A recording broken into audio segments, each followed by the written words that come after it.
On day one, we're going to call it what it is, an invasion on our border. On day one, we're going to start rolling out Arizona National Guard to stop people from coming across.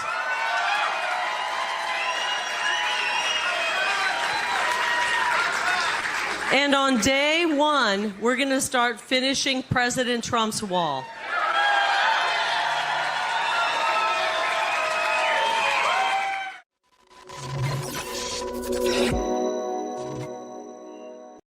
Ladies and gentlemen, welcome to this special edition of The Benny Show. We are going to try something brand new tonight. You may know that I'm just your regular old Iowan. I was raised on a hog farm in a cornfield. I worked with my hands. I'm just a simple guy, room temperature IQ really, and we're just here to bring the political world to you. If there's one thing that us Iowans know, it's how to bring the politics and the stories to you. And so in a world that seems to be collapsing at a rapid rate, and in a world where we need people to save our republic and to get up and do something and to throw their hats in the ring, now is a better time than ever to begin to really modernize the way that we speak with our elected officials and the people who aspire to office. And so on this show, we are going to start an Ask Me Anything, where we use our platform, which has been given to us by God and by our Creator, and we want to use it for good, to bring on the most crucial and notable and important and dynamic members of the Save America caucus from all around the country and maybe all around the world. Who knows where this will go? Today is your day. Tonight is your night, because you, the American people, make up this country. You're the ones. You're the deplorables. You're the hard workers. You're the people who fill the vending machines, who fix the street lights, who fix the damn cars, who work with your hands, and who make this country run. It's you.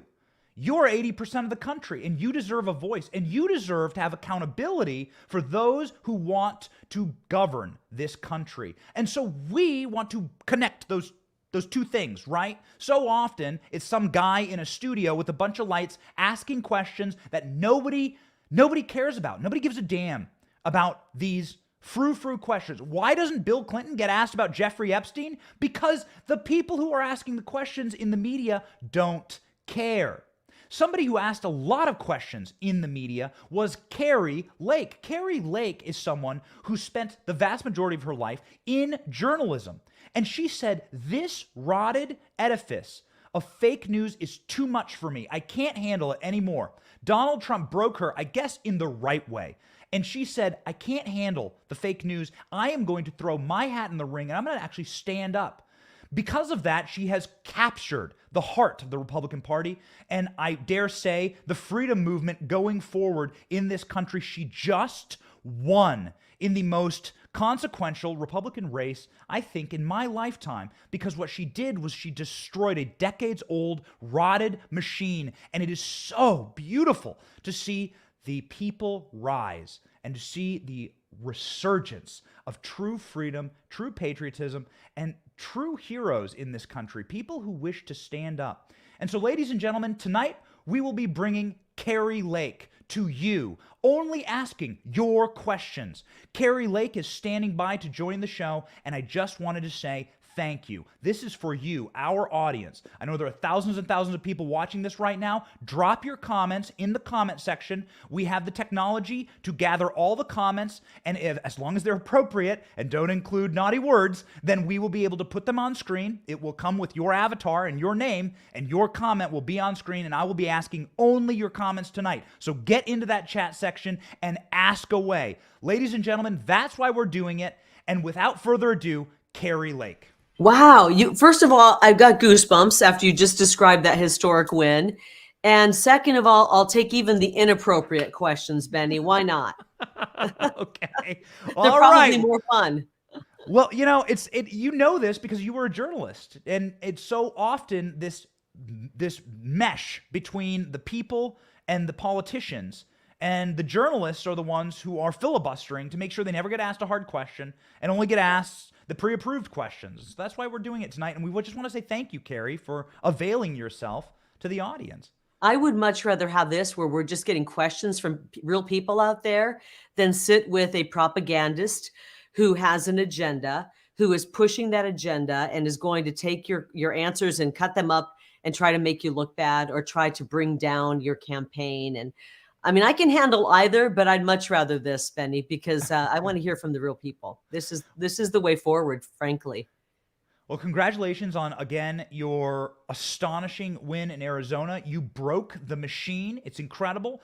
And part of the machine that you broke is the corporate press. You did so by asking them questions and turning around their narratives on themselves. And quite frankly, it created glorious moments like this one where a CNN reporter asked you for an interview and you had a rejoinder to that question. Take it away. Hi. Kari. Hi. Nice to see you. Campbell off in CNN. You don't have a mask on anymore. What's we're going outside. on? Do you have a minute to Well, chat? we're 6 feet apart. Do you have a minute to chat? I'll do an interview. Okay. As long as it airs on CNN Plus. Does that still exist? I didn't think so, because the people don't like what you guys are peddling, which is propaganda. Thank you. That's involuntary servitude. Oh, that was one of the fun moments on the campaign trail. You know, we've got to start calling these people out for what they're doing, and to have that opportunity to do that.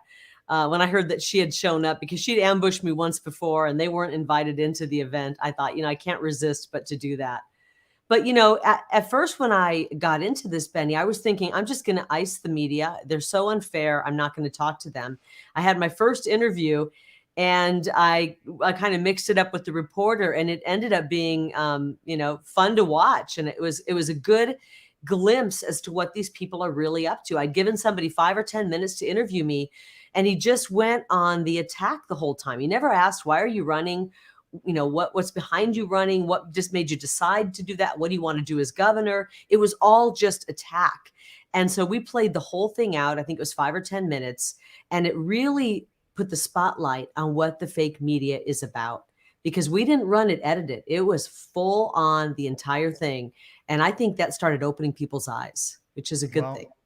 It opened the eyes of Don't Ask Me on YouTube. From YouTube, our first question of the night concerning that clip. What is your secret to keeping calm, cool, and collected when you smash the fake news for interviews? Our first question of the night. Thank you. Don't ask me.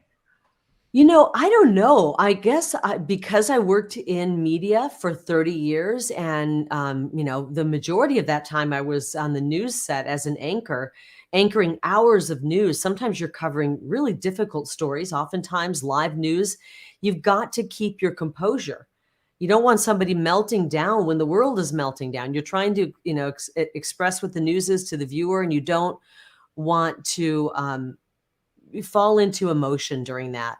And so I think I'm pretty good at holding myself together. I also think, just coming from a big family, coming from Iowa, I find it easy to relate to people, all kinds of different people. You and I are both from Iowa. I joke that being from Iowa, you can talk to anyone, you can relate to anyone. And that gave me a real skill as a journalist. I didn't realize I did keep my calm so well. I will tell you this, I'll let you in on a secret. On election night, when I came out, I knew we had won, but I also knew they were not putting out the numbers very quickly. And maybe that was intentional, who knows? I was pretty hot under the collar, but I wanted to come out. I had all these supporters there, and I wanted to express strength and confidence and let them know, look, we won this. Don't worry. I know it shows that we're way behind. We are going to come from behind in a glorious way and win this. But I was still seething because I thought, wow, we still had all these issues in the election. And I was angry about that. And so I look at that clip from the first time I came out on election night, and I could see that I was angry. I had some anger underneath my surface. I don't know if other people detected that, but. Well, you did come out with a sledgehammer. Do you have that handy, by the way? Is this something that do. travels with you? Hold up. This thing's heavy. There you go. I got a little known fact here. I actually do know how to operate one of these quite well. Being a kid from Iowa, we lived out in the country. We weren't farmers, but we lived near a lot of farmers, and we heated our house primarily with wood. And so we would have to go and split wood and split cords of wood and stack wood and haul it. And so I learned how to use this and a wood splitter. And, I'm actually pretty talented out out in the wild. Amazing. Isn't this great? It's copper. I think it's incredible. I think that our next question has something to do with the sledgehammer. Our next question says, would you take a sledgehammer to the balls of the crooked Dems and the DOJ? Asking for Michael C. Jordan, when will Republicans grow a backbone and punish the crooked Dems and the DOJ? I think I have to answer that with this in my hand. I'm sorry. We're going to do it like this. Kari Lake, everyone. I would never physically hurt someone. So, I know that he didn't mean that literally. But yeah, we're gonna smash up some of the policies that are hurting our families. We're gonna smash up some of the policies that are hurting our state. We're going to take a sledgehammer to Joe Biden's non-existent policy at the border. We know that President Trump had an amazing border security plan in place. I covered Arizona for 27 years and I saw it working, best I'd ever seen. And on day one, Joe Biden pulled that back. So we're going to just do a go around the federal government using the Constitution, Article 1, Section 10, Clause 3, and we are going to take care of our own border. We need to start exerting our states' rights and reminding the federal government that we created them, not the other way around, and we are not serfs to the federal government. So we're just going to clean things up and make it so that we have our freedoms back again. We want to take a sledgehammer to the COVID mandates and the mask mandates and anything that infringed on our medical privacy and medical freedom. Well, this seems to be the hottest topic. We booked this a couple of days ago, and we didn't know that Donald Trump's home was going to be raided. Stephanie Coden says, why haven't they raided the Biden family homes when they raided Trump's? That's a great question. I mean, at this point, they wouldn't even have to raid the Biden home. All they have to do is go to the laptop that they have in their possession and start digging through that. You don't even have to be a great investigator. It's literally laid out there showing inside deals with our adversaries, showing criminal drug use, showing not just inappropriate, but most likely human trafficking or sex trafficking. There's a lot of stuff on there that's even too disturbing to talk about. And what we're seeing is the weaponization of our federal government. Our federal government has gone corrupt to the core. And I like to say we need to fire the federal government and just the states need to start running the show. And until we can get this illegitimate president out of there, and his whole administration is just corrupt. It's frankly disgusting what we're seeing. And if they go after President Trump, they've been going after us already. Let's face it. If you are America First, MAGA, and you're Republican, you've probably lost some of your freedom of speech. You've been attacked. You've been canceled. They've been going after us. They thought they got rid of President Trump. They didn't. He's still out there. And all of a sudden, there's a lot of new America First candidates cropping up. And now they're in a panic. Like, what do we do? So they're starting to go after people. And that's not what our federal government was created to do. We created the federal government and now they're coming after us. Think about that. That's very scary. And I hope some of the Democrats wake up to how frightening that is. Kari, one of the reasons why you won this nomination was because of your hard stance on the border. People are clearly very concerned about this, and in Arizona more so than ever. Our next questioner comes from Facebook. Kate says, what will Kari Lake do to help the flow of illegal immigrants into Arizona? And I assume that doesn't mean help them get into Arizona. Yeah, I was going to say, I'm actually not going to help them come into Arizona. I'm actually going to stop them at the border. That's the problem, because Joe Biden pulled back that policy that was working, the Remain in Mexico. And, under President Trump, he was trying to stop the flow of illegal immigration. Joe Biden's trying to encourage it. And what's happening is we now have, because he's taken the control away from us, it's been handed over to the narco terrorists, the cartels. And unfortunately, the border police are forced to just process these people. We're going to get the Arizona National Guard down there, and Border Patrol, I should say, and stop the people from coming in. And we're going to finish President Trump's wall. And we're going to go after these narco terrorists by blowing up their drug tunnels, shooting down their drones that are delivering drugs over the border. And we're going to go hard against the cartels, because we're not going to be a state where all of the drugs are coming in. We're not going to be the state where the fentanyl is pouring in and killing our young people. And once we do that, the other states are going to realize that, oh no, all the activity is coming through their states. And eventually they're going to have to act. And pretty soon we will have a secure border. And we will ask other states that are north of us to help out as well by sending resources. If they have extra guards they can send down, we'll accept that as well. We're going to work with other states to protect our border and protect our country. Sounds like you're going to be using the implements and the powers at your discretion to actually help your state and to actually help the people living in it. Maybe do your own raids on illegal immigrant stash houses and the people who are smuggling drugs through your state. Well, and that's perfectly legal to do, and our law enforcement do that. They probably do that with more regularity than we see any fairness out of the federal government with the FBI.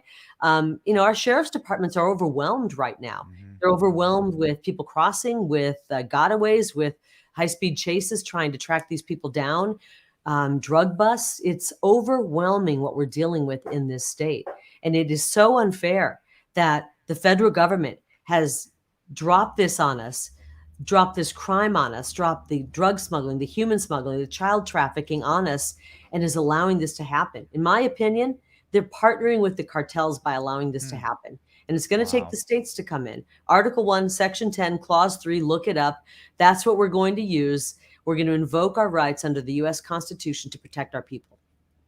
It sounds like you're going to need some help, maybe some other states joining you in this. Our next question is from Michael from Facebook. He says, Kari, can you help out other candidates get elected? Now, you are called the Ron DeSantis of the West. I'm not sure if you approve of that branding. I take it as a compliment. I know that Ron DeSantis is going to be heading to Phoenix, Arizona for a Turning Point Action event with you in the coming week. And so will you be also equally, based on Michael's question, going around and assisting in raising the tide? I'm definitely trying to get America First candidates elected. I did a lot of work to get have President Trump help get some endorsements for some critical people in our state legislature. We needed to remove the RHINOs in the state legislature. And I asked him to help endorse some people, and all those endorsements worked out. As you know, he had a perfect record here in Arizona. We need to make sure we have the right people. If I'm going to be governor, I want to make sure I have a legislature I can work with. And when you get a bunch of RHINOs in there, it's really hard to get things accomplished. But yes, I have endorsed other candidates around the country. And I just want to make sure that the people in office are there for the right reason. They're there to represent and work for the people. And we haven't had that for a long time. I mean, thank goodness President Trump came on the scene and showed us how to do things. And now we're seeing a resurgence of kind of what I think our founding fathers envisioned, the real people, the farmers. Remember, it used to be the farmers. They would go and they would work, they would be elected in the House of Representatives or in Congress. They would serve a term or two, and then they would come back home. Now we've got these career politicians. I don't think our founding fathers envisioned a Nancy Pelosi or a Chuck Schumer or a Joe Biden, people who go and stay forever. They're lifers, and they bilk the system, and they take advantage of the system and line their pockets. So we're in a good spot where we need to get America First candidates who aren't interested in being career politicians. They want to get in there, do something positive, and help. Cindy is a huge fan. Cindy from Facebook is a huge fan of what you've done, just joining the political game without having your family be in politics. Cindy is wondering how she can help her own state. The question is, how did you get involved? How do we get involved in our own state? What can we do? What is the first step? I didn't even know what the first step was, Cindy, when I ran. I decided to run for office because when I walked away from my career, the people of Arizona started reaching out to me saying, please run for office. We need honest people. We need people we trust who understand Arizona. And it was such a steady drumbeat that I finally said, maybe this is God's way of kind of tapping me on the shoulder and saying, this is what I have planned for you. So I considered it. I looked at who was running. I realized that nobody could get us past the finish line in November on the Republican ticket. And I decided to throw my hat in. I had to call the Arizona Republican Party and say, hey, how do you run for office? I'm going to run for office and I don't know how to do it. And they walked me through the steps, literally. I pulled together a group of friends, longtime friends that I've had, people from church, people who I've known for eons. And I said, okay, I need to pull you together. I know you're not in politics, but we need to save Arizona. So it can be done. And I think the most important positions to run for in offices are at the bottom of the ticket. The bottom of the ticket affects our life the most. That's the school board. That's the county board of supervisors. That's the city council. Those are those races that affect our day-to-day life. So get involved and dare to run for office. Become a PC, a precinct committeeman. We need to fill those positions around the country. Just call your Republican office and say, how can I get involved? Somebody who wants to get involved and wants better law enforcement in Arizona is PRK from YouTube saying, Kari, will you require local law enforcement in Arizona to work with ICE? Customs and Immigration. Absolutely, they should be. We should be checking status, and if we have reason to believe that someone's here illegally, we absolutely. I mean, we need to start enforcing the laws on the books, and we actually do have decent laws to protect us from crime and to make sure we have people who are here illegally, that we make sure that we don't have them here. We can actually arrest people and detain them if we have reason to believe and proof that they are here illegally. But we're not doing that right now. There's a lot of laws on the books that are not being followed. We don't need necessarily a whole bunch of new laws. We just need to start following the laws on the books. The laws of your team, which is telling us that we have 10 minutes left, are saying, hey, lightning round right now. Lightning round. So here we go. Lightning round. Here we go. What's your first impression of Trump when you first interviewed him back in 2016 from Ivana on YouTube? Oh, great. I really liked him. I mean, I liked him as a president, of course. I voted for him, and I was fair journalist. So when I went into that interview, I wasn't in it trying to get him, but I also did ask tough questions. And I thought he was incredibly nice, and he gave us more time than we asked for, and couldn't have been more kind and also strong in his position. He didn't flinch and he didn't bend because I was asking him a question that was uncomfortable. Mm-hmm. Well, that's obviously remained true to this very day. Kari, are we losing our American way of life? This from Save America on YouTube. Sure seems like it, doesn't it? I look at our young people, Benny, and I think, wow, they're getting out of high school. Many of them aren't prepared to get a job out of high school. Many of them would take that next step, go to college, get in debt. They never can realize the American dream because they come out of college with debt. And that's why one of my policies is a dual track education. After 10th grade, you decide if you want to take that route where you go to a 4-year college, or maybe you want to go get trade skills, learn trade, get certification for a job that only requires a certificate or a license, or maybe you want to get vocational skills so that at 18 you graduate high school and you can get a job that pays well, and then you can realize the American dream. We're losing our American way of life in that our schools are teaching kids not to love this country. We need to change a lot of things up and get back on the right track. You got 60 Minutes Australia back on the right track. If you don't know what we're referencing here, it is the greatest savage interview you have ever heard. Look up Kari Lake versus 60 Minutes Australia. The question is from Mark on Facebook saying, Kari, will you speak with 60 Minutes Australia after winning your election? Oh, that would be fun to do a repeat with that guy. He had a raging case of stage 4 Trump derangement syndrome like I'd never seen before. He was out of control. I should actually reach out to him and say, hey, do you want to interview me again? Actually, though, we did hear from 60 Minutes America, and they want to interview me. So we'll see about that and see how that goes. All right. A little taste of the town. Trevor is in Scottsdale right now. He's visiting. What's the best restaurant? Oh, man. Are you going to put me on the spot in Scottsdale? Or I'll tell you places I like to go because I just go there a lot. I like a little restaurant called Chelsea's Kitchen. I think they're really good. Great food.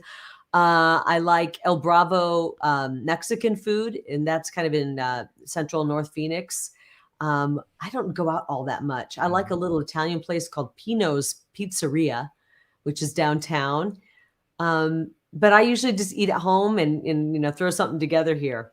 Iowans like to go to the grocery store, buy way too much groceries, and then cook for themselves. Yes, that's true. And I used to cook almost every day. I loved cooking, but now after running for office, I've been just too busy to do that. So that's one thing I really do miss about running.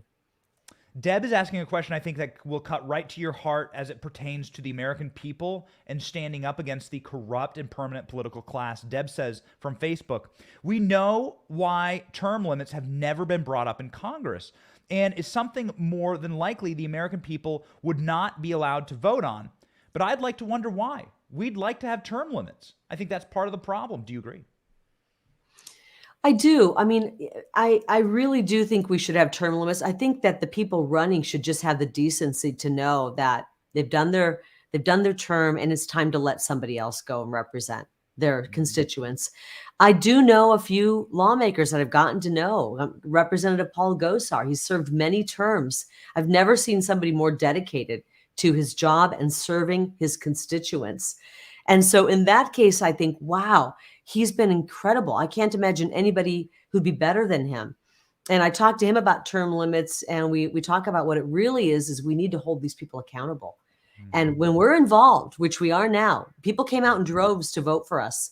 We won 70% of the game day vote. I call it game day vote. And I want people to hold me accountable. People are very excited about what we're talking about, what our policies are. If I don't go in and do what I say I'm going to do, hold me accountable, drag me over the coals. And we should do that with our lawmakers. We should do that with our congressmen and women and our president. I do believe we probably need to have term limits because I don't think these people can resist that desire to run and stay in power. Yeah. You've seen Mitch McConnell today. He was asked to disavow the FBI's actions with Donald Trump, and he refused to comment on it. Still hasn't said a word about it. It's really Unbelievable. Really that guy needs to go and go fast. Well, somebody who probably wishes their leaders could go fast is Tammy from Canada. Tammy in Canada, Tammy. which is run by Fidel Castro's son, says, "Can you bring your sledgehammer to Canada, please, in your spare time?" I don't know. They might make me show proof of vaccination, which I refuse to do. Oh my gosh, Tammy, I just want to reach out to our neighbors in Canada, and I'm so sorry what you're going through. It is heartbreaking. Canada is a wonderful place. I've vacationed there and spent many good times there. I am heartbroken by what is going on, the tyranny that these people are living under. This is why I'm so glad and I'm willing to save our U.S. Constitution. We must save our Constitution. Our First Amendment's on shaky ground right now. That's why our Second Amendment is the most important amendment in the Constitution right now, because it is the only thing keeping the tyrants at bay. Truly the only thing that keeps us from being Australia or Canada. Novell has been watching on YouTube and really wants to know, how will you know you're rid of all the rhinos in your state? Well, How I don't will know you that. know? I don't know that we can ever get rid of everyone who's a rhino, but we can certainly not bring them into our inner circle and not bring them into our administration. I think I was instrumental in helping remove 3 of them from office by giving the voters a better option in the primary. And we certainly gave them 3 great options to replace 3 rhinos. I'm actively working. I want to make sure I don't have rhinos on the inner circle, and we will double and triple check. And if we determine that we got one in there who's not working for we the people, then they're going to have to go. Yes. So, I mean, obviously, I think that was part of the problem with Trump first administration. And they openly talk about that, is that they were staffed. Now, I think there's a difference between a rhino and somebody who's more of a establishment, traditional Republican. I want to bring the Republican Party together, Benny. I didn't realize it was so fractured when I got in. I mean, I was just kind of looking from the outside in thinking, oh, it's, one big happy family. Then I get inside and I go, holy smokes, I'm from a big family of 9. Trust me, I know what family fights and dysfunction is. But at the end of the day, we came together as brothers and sisters, or in my case, in my family, it was sisters and brother, because we have 8 girls and 1 boy. And, you put everything aside and you're still family. And that's what we need to come back to in the Republican Party. We agree on 85 to 90% of everything, maybe even more than that. Now, the absolute never Trumpers, rhinos who are actually working against our conservative policies and working against this movement, I'm not going to be able to find a place probably for them unless they can realize that America First is here to stay. But I think we can bring people together. In every election in Arizona, under the last regime that we had, that we just defeated, the grassroots would always have a candidate and the establishment would. And usually the establishment would win and the grassroots would be told, all right, come on, get in line, step in, get in sync here with us and vote. Now the opposite happened. The establishment lost and the grassroots won. Time to rally around and get with us. And I think they will. Beautiful. Beautiful. So here we have one that I think you will like. It's not actually a question. Can you see the comments on screen, Kari? It says, we love Kari Lake. Mrs. Liberty. I love that name. That's great. Well, I love you back. I really do. I'm doing this not because I'm a glutton for punishment, because tell you what, getting into politics, you would think you would be a glutton for punishment. It is grueling. It is the swamp. But I love this state so much. I couldn't bear to see it fall into the hands of my opponent, Katie Hobbs. And I told you I didn't see anybody on the Republican side who could win. So I threw my hat in the ring because I love Arizona. I don't want to have to load up a U-Haul and try to find another red state. And we need to protect our border states. Our border states are protecting the rest of the country, to be honest. Yeah. Wanda, final question. Wanda says, Kari, if they made a movie about the Biden family, what would it be called? And would you watch it? Oh, I think it would probably have to be an X-rated movie and I wouldn't watch it. And I don't even want to mention whatever. You can go a million ways with whatever title it would be, but it would be inappropriate for me to say here. You know what? It's so gross that family is just, it's sad really that they didn't get their kids help. And obviously Joe Biden is such a disgrace as a president, and he didn't do a very good job at obviously parenting Hunter, or did something wrong. I'm not sure what, but it's disturbing. But I would probably skip that made-for-TV movie. I think the movie would be called Hunter's Crack, and we just leave it at that. What a horrible. We wanted to end on a laugh. We need one more question. I don't want to leave it on Hunter Biden. Okay, yeah, well, that's absolutely true. Okay, so it's I think very important for people to understand. ALX, do you want to grab one more? Just a moment here. Okay. I love this format. Are we getting questions, by the way? I am sickened. We have more questions than we can possibly ask. Oh my gosh. I am sickened and disgusted at what happened last night at Mar-a-Lago. And the fact that the lawyers are not allowed to witness the search while the FBI was there says something. How do we reform the FBI? Well, we need to send people off into our federal delegations, which means when you're voting in November, when you're voting for your congressmen, congresswomen, your senators, you need to make sure that they are on a mission to reform these agencies, maybe even remove some of these agencies that we don't need. And ask, you reach out to their offices or you reach out to those candidates and say, we need vast reform to these agencies that have grown too big and are trying to take over our lives. They are not elected officials in these agencies. And we will not allow them to run and destroy our lives. So it's really incumbent on you to, when you're voting, make sure that those federal positions, Senate and Congress, are vowing to reform those agencies or dismantle them. I apologize. The reason that this was difficult is that it's too successful. The questions are coming in like a waterfall, Kari. They're coming in like a waterfall. It's too many questions at a time. It's like you can barely grab them.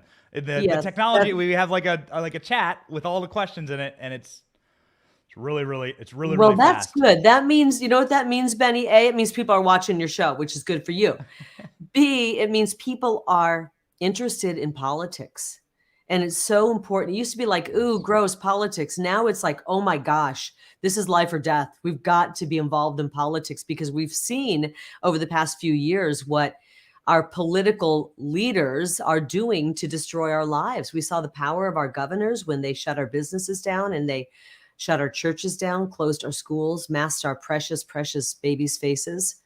We saw what they did on the airplanes when they forced 2-year-olds to wear a mask. Yes. It's just been torturous.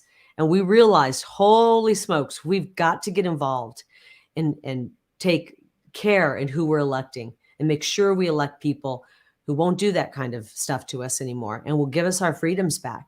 And that's what I'm going to do. Ron DeSantis of the West. Do you agree? Oh, that's so nice. I'm looking forward to meeting him Sunday. He's coming to Arizona. This is great. We were going to have it at a big venue with 500 seats. It sold out so fast that they had to move it to a bigger venue, which is fantastic. And I think he's a great governor. I'm honored that people would compare me. I'm going to work to be as good as Ron DeSantis, maybe even better. Oh, here we go. I take it as a great compliment if somebody is comparing me to him. That's what I want to do for Arizona. I want Arizona to be free. I want to make sure that we are a state where people can live, where it's safe, where we're not going woke. Our policies will work. They won't be woke policies. And where, we're just a beacon of freedom in the West. And we're a red state, which is going to be a great thing. So you say that they're going to suddenly call Ron DeSantis the Kari Lake of the East. That's what you say is going to happen. I just want to see 50 great governors who everyone knows their name, because every state has such an awesome governor that other states are talking about it and going, wow, that's a great governor. They're actually working for the people. Yeah. And I think the person who crawled and walked in order for us to run is President Donald J. Trump. He showed us the way. He's an amazing man. I'm so honored to have his endorsement, and I've been called Trump in a dress, and I'll take that as a compliment. Thank you, Kari Lake. Absolutely spectacular. Appreciate you being on the program. The comment section was on fire. Good. Thank you. You need to do this with everybody. Bring every politician on and have them go through this. That's right. Yes, that's exactly right. Maybe they'll bring a sledgehammer too. That's right. I'm taking. All right. Bye-bye. I've got work to do, Benny. I've got work to do. Godspeed. Boom. Oh, ladies and gentlemen, how fun was that? Kari Lake joining us for the first ever Ask Me Anything. We mean it. We'll take our phone up and we'll videotape the comment section. It just goes with all the questions. So we just want to say thank you. We'll work on maybe better technology to bring them up. We asked as many questions as we could for the time that we had, and we want to give you an opportunity to hear from the people who want to lead you, the people that want to govern you, because as Kari Lake said, it emanates from you. You are actually the government. You are the people who decide, and the power comes from you, not the other way around. For the entire history of the world, the power came from the governor. The governor, the king, the person who was ruling by divine right, they said, hey, the power, I am the king. All power flows from me. And in America, power flows from the people. And we can choose people to represent us. And then we can choose to rip them out of office. If they do a bad job, chuck them away. That's exactly what Kari Lake's done with the horrific RHINO Republicans in Arizona. It's what Kari Lake has done with the corrupted McCain mafia there in Arizona. And Kari Lake has taken that beautiful sledgehammer and smashed it all up. That's the way it's supposed to be. And it's supposed to be done with you being part of it. And so that's what this was, ladies and gentlemen. Not a single question asked without your input, your name on screen. That's what we're doing here on The Benny Show. If you appreciate and approve of what we're doing, if you enjoyed tonight's Ask Kari Lake Anything, if you want us to do more, let us know. If you want to help us out, here's how you can do it. You can like this page. You can share this content. You can ring the bell, and you can make sure that when we're live, that you get alerts for great content like this. Most importantly, you can follow our podcast on any podcast platform that you listen to. It's called The Benny Show. That really helps us grow a community, and it helps us be able to uplift more voices like yours to be able to create this movement powerful for all of us. Ladies and gentlemen, we're men of our word over here at The Benny Show. We brought you Kari Lake. Who's next? You want Donald Trump on here? You want Don Jr.? Who do we get next? Let us know who you want to come on for an Ask Me Anything, and we will ask only your questions because you're the ones who are in charge. God bless all of you. Have a beautiful evening. My name is Benny Johnson. This is The Benny Show.